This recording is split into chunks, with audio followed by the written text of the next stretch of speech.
All right, so today I'm making the video that I wish I had when I first got into Bitcoin. And in today's video, I want to break down all of the ways that you have available to you to buy Bitcoin today. And for each one, I want to break down four main things. So the ease of purchase, where to buy it, which type of person each method is best for, and then I want to break down the trade-offs for each option. If you're new here, my name is Austin. I'm a former financial planner and stockbroker that is making videos on YouTube to teach you what I feel like traditional financial advice gets wrong. The three main ways you can buy it today all fall on a scale of complexity and control that you have over the Bitcoin. So the first one's going to be through an ETF. This is like a stock that trades on the stock market that you would pay a company that stores the Bitcoin for you, and you pay them a small fee for that. Number two is going to be through a Bitcoin exchange. This is a company that sells Bitcoin directly, and you can either choose to leave it on the exchange or pull it off, which is the third option, and that's going to be self-custody. So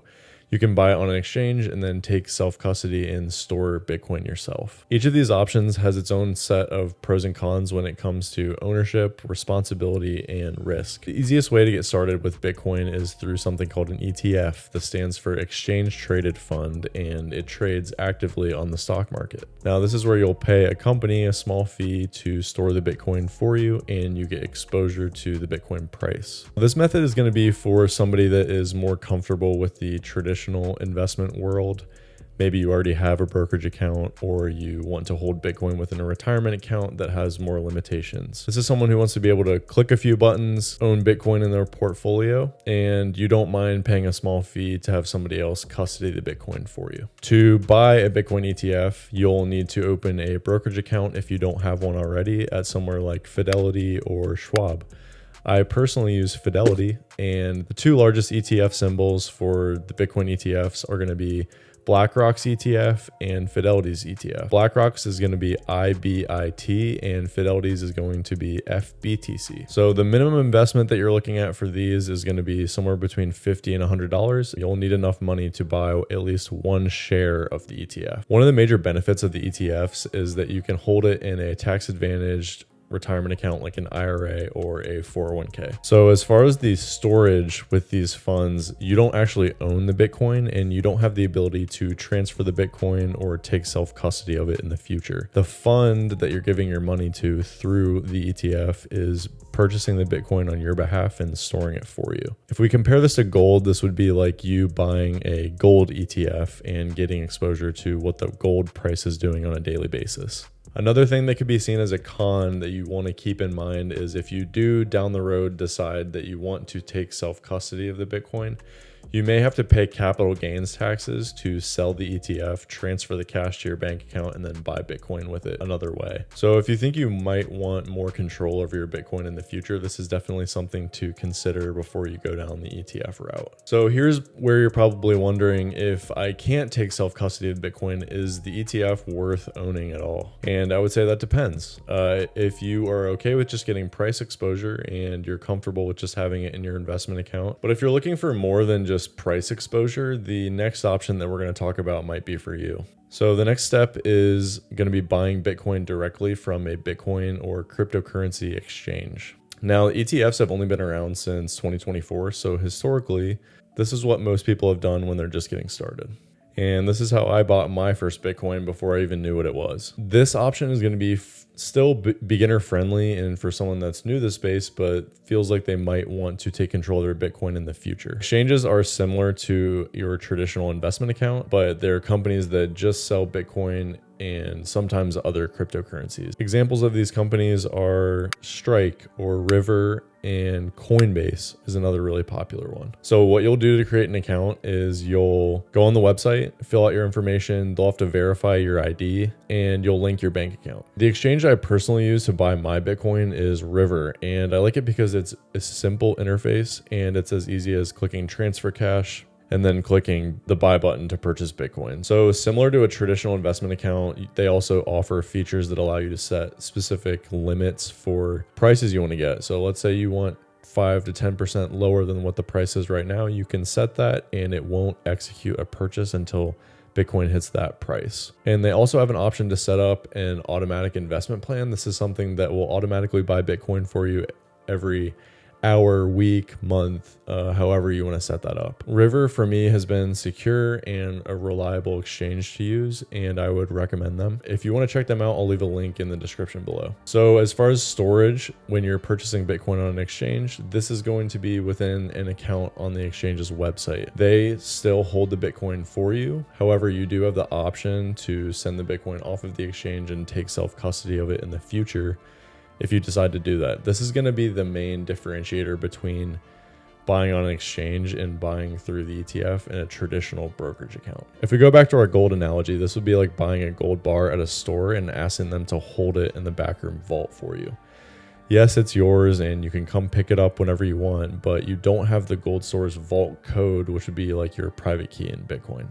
And without it, you're relying on the exchange to keep your funds safe. This is why securing your exchange account is extremely important with things like two-factor authentication. The reason I say this is because we have seen exchanges lose customer funds, and you wouldn't necessarily have recourse for that if something were to happen to your money. This is another reason why I like River, because they post what their balance is publicly every month, so you can ensure that they're keeping your money safe. The exchange method gives you a good balance of ease and flexibility.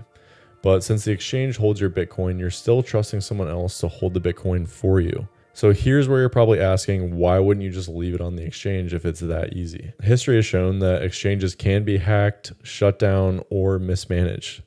If you're serious about owning Bitcoin, you may want to move it to your own wallet and custody it yourself. All right, so here's where we get into real Bitcoin ownership. This is a step where you start taking control and self-custody of your money. I'm gonna break this section into the two different ways that you can store your Bitcoin once you make the decision to take self-custody of it. The first one is a hot wallet. A hot wallet is a type of Bitcoin wallet that is connected to the internet and usually lives on an app that's either on your phone or a computer. So the benefit is that because it's online, it's on your phone or easily accessible on your computer, and it's easy to access. However, it is more exposed to risks if you don't secure it properly. Who is this for? This is going to be for people that have the desire to learn more about how the Bitcoin network works. They want to take self-custody of the Bitcoin. They don't want to trust an exchange or an investment company to secure the Bitcoin for them. And this is usually going to be better for a smaller amount of funds, under, let's say, a couple $1,000s. Using this method, how you're going to buy it is on the exchange that we mentioned in the previous step. However, when you go to the exchange after you buy your Bitcoin, you're going to see an option to either send or receive.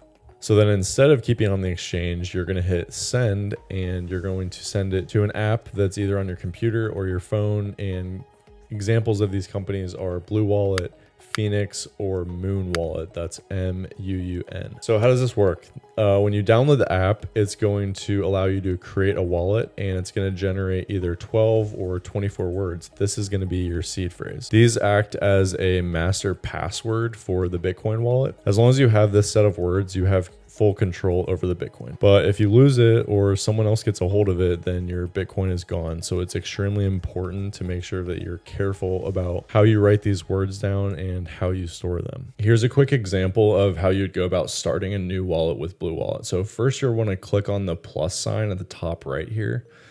You'll select Bitcoin, then you'll see the screen where it's going to give you the 12 words I was talking about. Next, you'll want to write these down and keep them safe. For example, if you were to lose your phone, this is how you could recover the funds, and basically you would just download the app, input the 12 words, and your funds would be available to send out again. And as you can see, it's a little more complicated, but not too complex and pretty easy to do on your phone. Now, in comparison to gold, this would be like taking your gold bar home from the store and storing it in a fireproof box in your closet. It's secure enough for everyday use and easy to get to, but it's probably not where you'd want to stash your life savings. Here's where you're probably asking, what the heck do I do with these secret words? Like I said, it's very important to keep these safe, and you don't want to add too much complexity to your setup. So you don't want to basically create like a treasure map as far as where to find these. You want these to be somewhere where you can remember where they're at.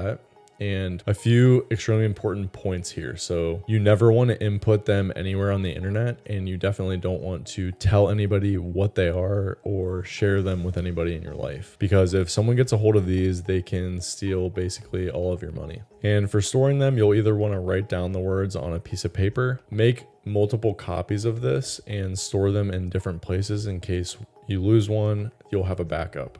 Another thing a lot of people do is they'll stamp it into fireproof steel so that if your house were to catch on fire, you don't have to worry about losing it. And this is where you finally get full control, but it comes with the responsibility of keeping your Bitcoin safe. This is also where you start to experience the full power of Bitcoin self-custody, because it's kind of a light bulb moment when you realize that you don't need anyone's permission or an institution to access, move, or protect your money. Yes, it takes a little bit of work, but that's the price you pay for full control over your money and the ability to move it anytime you want without asking permission from banks, governments, or investment companies is incredible. All right, so let's say you're not comfortable with holding a large amount of money on an app on your phone. This is where something called cold storage comes in.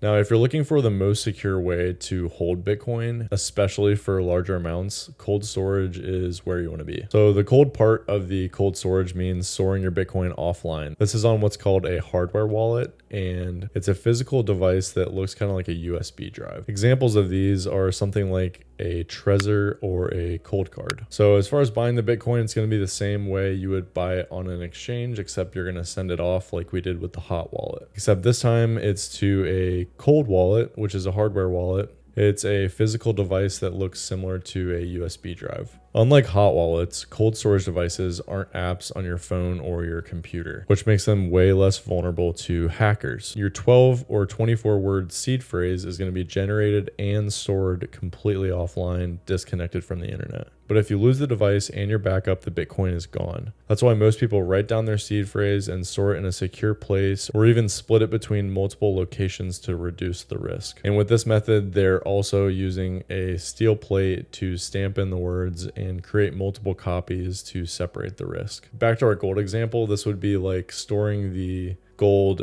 in a safe underneath your house with the security sensors and alarms. It's going to be the highest level of security possible, but it does take a little extra effort and setup to maintain. Cold storage is the most secure way to hold Bitcoin, but also the least convenient. So you do trade accessibility for ultimate protection. So here's where you're thinking this sounds like a lot, and do I really need to go this far? And I would say if you're holding over a few $1,000s worth, or just want to maintain a high level of security and sleep at night, this is the level of control that most long-term Bitcoin holders are going to aim for. But you don't have to start there. If you're holding a large amount of Bitcoin or plan to for years, cold storage gives you the ultimate peace of mind. So here's a quick side-by-side comparison of all four options, from least control to full self-custody. Feel free to pause it here if you want to review the chart and figure out which one works best for you. So as you can see, as you increase ownership and personal responsibility, the complexity starts to rise and the ease of use starts to drop. These are all trade-offs that you'll want to carefully consider before making decisions and assessing what works best for your specific situation. Now, you don't need to jump to the most advanced setup right away. I would say start where you're comfortable and grow at your own pace as your confidence and your own education builds. Me personally, I'm not like a tech genius either. I was able to figure this out, and I'm confident that you would be able to too if you just spend a little bit of time educating yourself and learning online. The best place I would recommend to educate yourself on self-custody specifically is a YouTube channel called BTC Sessions. And he has a lot of amazing tutorials and walkthroughs that'll give you more insight into how to do all this stuff in the best way possible.